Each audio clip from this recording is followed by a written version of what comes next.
আমাদের এলাকার বর্তমান অবস্থা গতকাল থেকে কিন্তু খুব বেশি বৃষ্টিপাত ছিল আমাদের এলাকায়। আর গতকাল থেকে এখন অবধি বৃষ্টিপাতই হচ্ছে। এখন কিছুটা বৃষ্টিপাত কম আছে এবং থামছে। তারপরে এই যে আমাদের এলাকার যে জমিগুলো রয়েছে শুকনো জমি, দেখেন শুকনো জমিনের মধ্যে কিন্তু আজকে কি পরিমাণ পানি জমেছে দেখতেই পারছেন। আর হাঁটু পানির ওপরেই কিন্তু প্রতিটা জমিনের মধ্যে দেখো কাল আগের পুরা বন্যা হয়ে গেছে, পুরা বন্যা হয়ে গেছে। ওই দেখুন পুরা বন্যা। এই যে আলে পানি বাড়ের দেখতেও পারা আপনারা।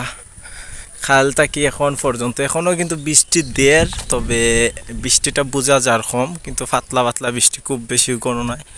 ওই দেখো বৃষ্টির ফুটটা পরের, বৃষ্টির যে পানির ফুটা।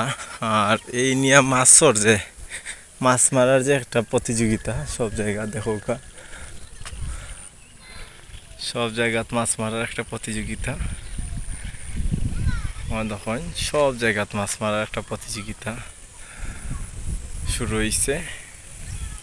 প্রচুর মাছও কিন্তু পাইরা, নতুন পানির মধ্যে কিন্তু প্রচুর মাছও আইছে, প্রচুর মাছ আইছে। দেখুন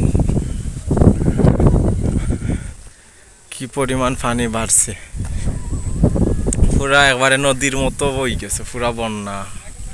খুব দুশ্চিন্তাত আছে যে 2022-এর বন্যা নিয়ে আমরা রাইও অনেকে তো 2004-এর বন্যা দেখছেন না, কিন্তু 2022-এর বন্যা দেখছেন, কিন্তু এই বন্যা নিয়ে আবার আই যায়, ওটাও চিন্তা দেখতে পারায় কি পরিমাণ পানি বাড়ছে। একদিনের মেয়ে বৃষ্টিপাতে যদি ইলা পানি বাড়ে, এখন পর্যন্ত বৃষ্টি দেয়